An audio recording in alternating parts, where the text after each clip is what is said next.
ভাইয়া আমার জিপিএ এত, টোটাল মার্কস এত, আমার কোন কোন কলেজে অ্যাপ্লাই করা উচিত?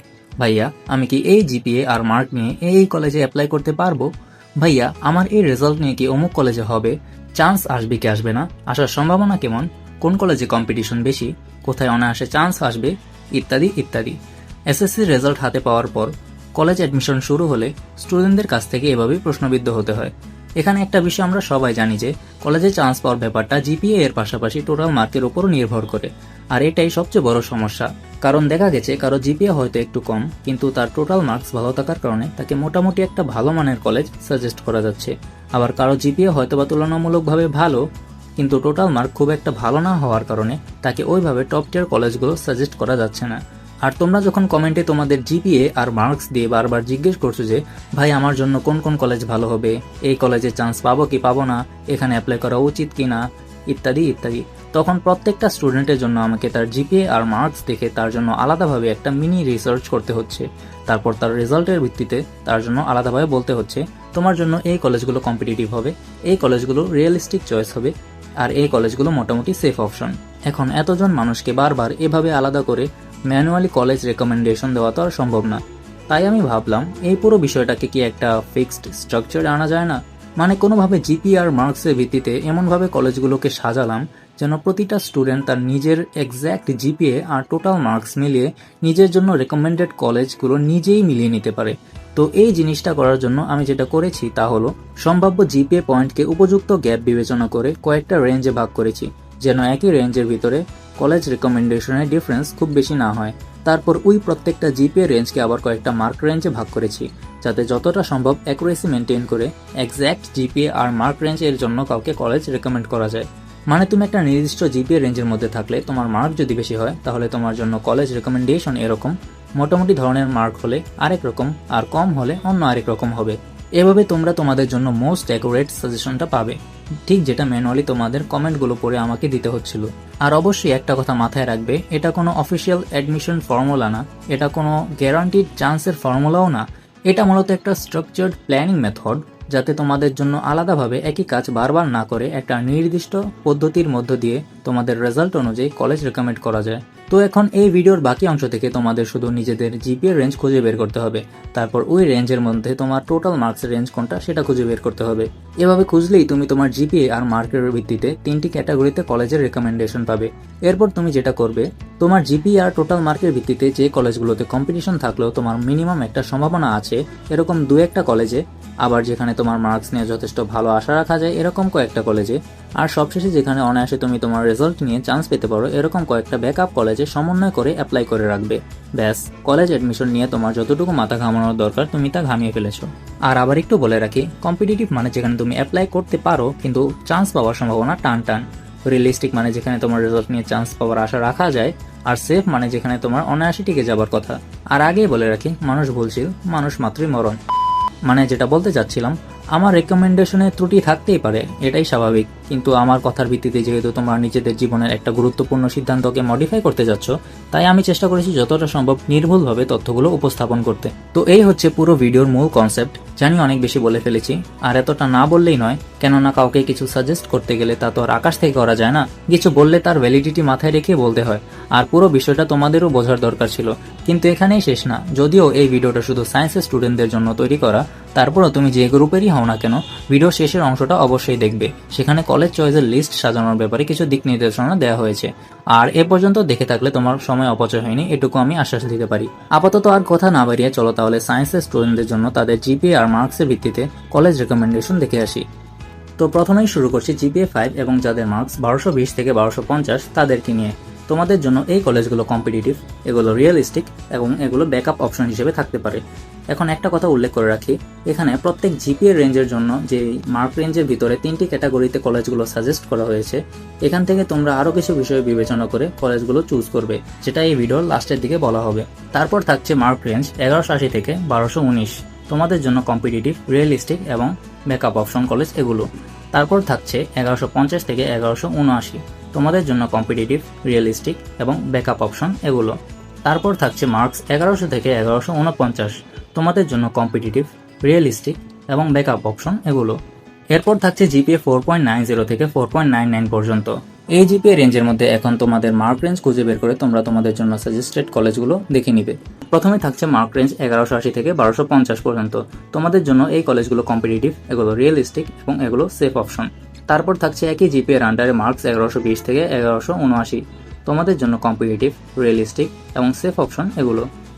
তারপর থাকছে মার্কস 1150 থেকে 1119, তোমাদের জন্য কম্পিটিটিভ, রিয়েলিস্টিক এবং সেফ অপশন এগুলো। তারপর থাকছে জিপিএ 4.80 থেকে 4.89 পর্যন্ত। এই জিপিএর আন্ডারে তোমাদের মার্কস যাদের 1150 থেকে 1250, তাদের জন্য কম্পিটিটিভ, রিয়েলিস্টিক এবং সেফ অপশন এগুলো। যাদের মার্কস 1180 থেকে 1149, তাদের জন্য কম্পিটিটিভ, রিয়েলিস্টিক এবং সেফ অপশন এগুলো। যাদের মার্কস 1100 থেকে 1179, তাদের জন্য কম্পিটিটিভ, রিয়েলিস্টিক এবং সেফ অপশন থাকছে এগুলো। এরপর থাকছে জিপিএ 4.70 থেকে 4.79 পর্যন্ত। এই জিপিএর আন্ডারে তোমাদের যাদের মার্কস 1120 থেকে 1150 পর্যন্ত, তাদের জন্য কম্পিটিটিভ, রিয়েলিস্টিক এবং ব্যাকআপ অপশন এগুলো।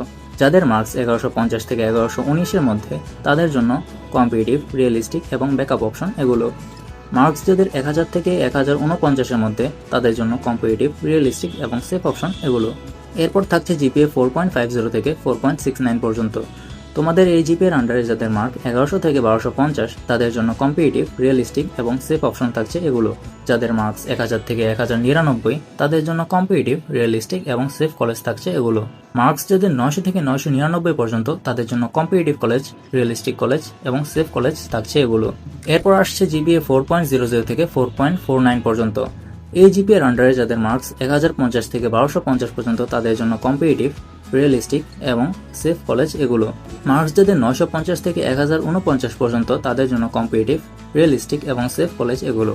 মার্কস যাদের 850 থেকে 949 পর্যন্ত, তাদের জন্য কম্পিটিটিভ, রিয়েলিস্টিক এবং সেফ কলেজ এগুলো। এরপর থাকছে জিপিএ 3.50 থেকে 3.99 পর্যন্ত। এই জিপিএর আন্ডারে যাদের মার্কস 1000 থেকে 1250, তাদের জন্য কম্পিটিটিভ, রিয়েলিস্টিক এবং সেফ অপশন থাকছে এগুলো। যাদের মার্কস 900 থেকে 999, তাদের জন্য কম্পিটিটিভ, রিয়েলিস্টিক এবং সেফ অপশন থাকছে এগুলো। মার্কস যাদের 800 থেকে 899, তাদের জন্য কম্পিটিটিভ, রিয়েলিস্টিক এবং সেফ কলেজ এগুলো। এরপর থাকছে জিপিএ 3.00 থেকে 3.49 পর্যন্ত। এই জিপিএর আন্ডারে মার্কস যাদের 950 থেকে 1250, তাদের জন্য কম্পিটিটিভ, রিয়েলিস্টিক এবং সেফ কলেজ থাকছে এগুলো। তারপর মার্কস যাদের 850 থেকে 949 পর্যন্ত, তাদের জন্য কম্পিটিটিভ, রিয়েলিস্টিক এবং সেফ কলেজ থাকছে এগুলো। মার্কস যাদের 750 থেকে 849 পর্যন্ত, তাদের জন্য কম্পিটিটিভ, রিয়েলিস্টিক এবং সেফ কলেজ থাকছে এগুলো। এরপর থাকছে জিপিএ 2.50 থেকে 2.99 পর্যন্ত। এই জিপিএর আন্ডারে যাদের মার্কস 900 থেকে 1250 পর্যন্ত, উল্লেখ্য যে এখানে এই জিপিএর মধ্যে 1250 পর্যন্ত মার্ক হয়তো বা যাবে না, বাট এখানে যাতে অ্যাকুরেসি মেনটেন করা যায় এই জন্য বলা হয়েছে। তাদের জন্য কম্পিটিটিভ, রিয়েলিস্টিক এবং সেফ কলেজ থাকছে এগুলো। তারপর মার্কস যাদের 800 থেকে 899, তাদের জন্য কম্পিটিটিভ, রিয়েলিস্টিক এবং সেফ কলেজ থাকছে এগুলো। মার্কস যাদের 700 থেকে 799, তাদের জন্য কম্পিটিটিভ, রিয়েলিস্টিক এবং সেফ কলেজ থাকছে এগুলো। এরপর আসছে সবচেয়ে নিচের জিপিএ 2.00 থেকে 2.49 পর্যন্ত। এখানে একটা বিষয় আলাদাভাবে উল্লেখ করা দরকার, সায়েন্স থেকে জিপিএ 2.00 থেকে 2.49 হলে কলেজের সংখ্যা এবং সায়েন্স এলিজিবিলিটি অনেক বেশি সীমিত হয়ে যায়। তো এই জিপিএর আন্ডারে মার্কস যাদের 850+, তাদের জন্য কম্পিটিটিভ, রিয়েলিস্টিক এবং সেফ কলেজ থাকছে এগুলো। মার্কস যাদের 700 থেকে 849, তাদের জন্য কম্পিটিটিভ, রিয়েলিস্টিক এবং সেফ কলেজ থাকছে এগুলো। মার্কস যদি 600 থেকে 699, তাদের জন্য কম্পিটিটিভ, রিয়েলিস্টিক এবং সেফ অপশন থাকছে এগুলো। এখানে একটি বিষয় হয়তোবা তোমরা খেয়াল করেছো, আমি অনেক কম জিপিএ রেঞ্জের জন্য মার্কস 1250 পর্যন্ত টেনে নিয়ে গেছি। এখন স্বাভাবিকভাবে মনে হতে পারে এত কম জিপিএ রেঞ্জের মধ্যে তো এত বেশি মার্ক থাকা কোনোভাবে সম্ভবই না। আসলে এটা সম্ভব না, কিন্তু একই সাথে এটাও বলা যায় না যে ঠিক কোন জিপিএ রেঞ্জের জন্য মার্কের রেঞ্জ কতটুকু হবে। তাই মূলত একটা অ্যাপ্রক্সিমেট ধারণা পাওয়ার জন্য আমি শেষের দিকে কম জিপিএ রেঞ্জের জন্য মার্কসের রেঞ্জ অনেক বেশি করে রেখেছি। পরিশেষে উল্লেখ্য যে নটর ডেম, সেন্ট জোসেফ আর মেয়েদের হলি ক্রস কলেজে আলাদাভাবে পরীক্ষা আর ভাইভাও দিতে হবে, তো সেগুলোর জন্য তোমাকে অবশ্যই আলাদাভাবে প্রিপারেশন নিতে হবে। এখন আসো কিছু জরুরি কথায়। ধরো তোমার রেজাল্টের ভিত্তিতে তোমার জন্য কম্পিটিটিভ সেকশনে 5টা কলেজ রাখা হয়েছে। তার মানে এই না যে এই 5টা কলেজে তুমি চয়েস লিস্টের শুরুতে একেবারে লাইন্সে সাজিয়ে দিবে। কম্পিটিটিভ লিস্টের সবগুলো একসাথে উপরের দিকে ঠেসে দেওয়া কুড়ালের মধ্যে নিজের পা মারার মতো, কারণ কম্পিটিটিভ কলেজগুলোতে কম্পিটিশন বেশি তাই এগুলো শুধু তোমার ট্রাই অপশন, যাতে কোনো সুযোগ মিস না যায় এবং তোমার রেজাল্টের যথাযথ ব্যবহার নিশ্চিত করা যায়। আর এখানে তিনটা জিনিস সবচেয়ে বেশি গুরুত্বপূর্ণ। প্রথমত তোমার লোকেশন। যে কলেজগুলো তোমার বাসা থেকে অনেক দূরে সেটা শুধু নাম ভালো বলে চয়েস লিস্টের উপরে রাখার কোনো দরকার নেই, কারণ প্রতিদিন যদি যাতায়াতে 2-3 ঘন্টা করে চলে যায় তাহলে সেই সময়টা তোমার এইচএসসি এর প্রিপারেশন থেকেই কাটা যাচ্ছে। ইন্টারমিডিয়েটের সিলেবাস এমনিতে এসএসসি এর তুলনায় অনেক বড়, তাই যাতায়াতের সময়টাকে মোটেও হালকাভাবে নেওয়া যাবে না। দ্বিতীয়ত তোমার পার্সোনাল প্রেফারেন্স। তুমি কোন ধরনের কলেজ চাও? স্ট্রিক্ট এনভায়রনমেন্ট নাকি একটু বেশি একাডেমিক ফ্রিডম? কোএড নাকি ছেলে মেয়ে আলাদা? কলেজের পড়াশোনার পরিবেশ কিরকম? অ্যাটেন্ডেন্স কতটা স্ট্রিক্ট? কলেজের ওভারঅল চাপ কেমন? এই সবকিছু বিবেচনা করে কম্পিটিটিভ, রিয়েলিস্টিক এবং সেফ অপশনগুলো থেকে কয়েকটা করে কলেজ চুজ করবে, কারণ অন্যদের জন্য যে কলেজগুলো পারফেক্ট সেটা তোমার জন্য নাও হতে পারে, তাই তোমাকে নিজের হিসাব নিজেই করতে হবে। তৃতীয়ত চয়েস লিস্টের অর্ডার। এটা সবচেয়ে বেশি গুরুত্বপূর্ণ, মানে কোন কলেজগুলোকে তুমি উপরের দিকে দিচ্ছ সেটা। ধরো তুমি কম্পিটিটিভ থেকে একটা, রিয়েলিস্টিক থেকে কয়েকটা এবং সেফ থেকে কয়েকটা কলেজ চুজ করলে। এখন শুধু ক্যাটাগরি দেখে র্যান্ডমলি সাজিয়ে দিলে হবে না, তোমার কাছে যে কলেজটা সবচেয়ে বেশি প্রেফার্ড এবং তোমার লোকেশন বা একাডেমিক প্রেফারেন্স অনুযায়ী সবচেয়ে বেশি সঙ্গতিপূর্ণ সেটাকে উপরে রাখতে হবে। এবার সেটা যে ক্যাটাগরি হোক না কেন। তারপর রাখবে দ্বিতীয় সবচাইতে সঙ্গতিপূর্ণ কলেজকে, তারপর তৃতীয়, তারপর চতুর্থ, ইত্যাদি ইত্যাদি। এভাবে নিজের প্রায়োরিটি অনুযায়ী কলেজ চয়েস অর্ডার তৈরি করবে। এভাবে তোমার চয়েস লিস্ট একটা ব্যালেন্সড আর মোস্ট পসিবল পারফেক্ট লিস্ট হবে। আর শুধু ড্রিম কলেজে ভর্তি হতে গেলে যথেষ্ট রিস্ক থেকে যেতে পারে। আবার শুধু সেফ অপশন দিয়ে লিস্ট সাজালেও তোমার পটেনশিয়ালকে পুরোপুরিভাবে ব্যবহার করা হবে না। তাই সবকিছু বিবেচনা করে সামনে নিজের কলেজ জীবনকে নিজের হাতে সাজিয়ে নাও। তো এইভাবে শেষ হচ্ছে আজকের এই বিয়ন্ড ইয়োর থটস লেভেলের ভিডিওটি। একজন মানুষের জন্য নিজের পড়ালেখা, টিউশন, এডিটিং এবং কাজের পর এরকম একটা ম্যাসিভ কন্টেন্টের স্ক্রিপ্ট লিখতে, তথ্য জোগাড় করতে, জিনিসগুলোকে ক্যাটাগরাইজ করতে, ভিজুয়ালস বানাতে, এডিট করতে, ভয়েস ওভার দিতে কোন পর্যায়ে যে প্রেশার নেওয়া লাগে এবং কোন পর্যায়ে কি কি জিনিস চিন্তা ভাবনা করা লাগে সেটা তোমাদেরকে বলে বোঝানো যাবে না। আর এটা আশা করি তোমাদের বলে দিতে হবে না যে আগামীতে এরকম আরো গোছানো, সমন্বিত আর নেক্সট লেভেল কন্টেন্ট পেতে তোমাদেরকে কি করতে হবে। আর ঢাকার মধ্যে থাকা সেরা 32টি কলেজের টাইপ, অর্থাৎ কোন কলেজে স্ট্রিক্টনেস কিরকম, কোন কলেজে স্বাধীনতা, কোন কলেজে কিরকম পরিবেশ আছে, এ সম্পর্কে তোমাদের যদি জানার থাকে তাহলে তোমরা আমার এই ভিডিওটি দেখতে পারো। আর তোমাদের কলেজ লাইফে কিভাবে পড়ালেখা করতে হবে এই বিষয়ে গাইডলাইন দেওয়ার অনেক ইচ্ছা আছে, দেখা যাক সময় সংকলন হয় কিনা। আপাতত আজকে এ পর্যন্তই। সবার কলেজ জীবনের জন্য শুভকামনা। দেখা হচ্ছে খুব শীঘ্রই। আল্লাহ হাফেজ।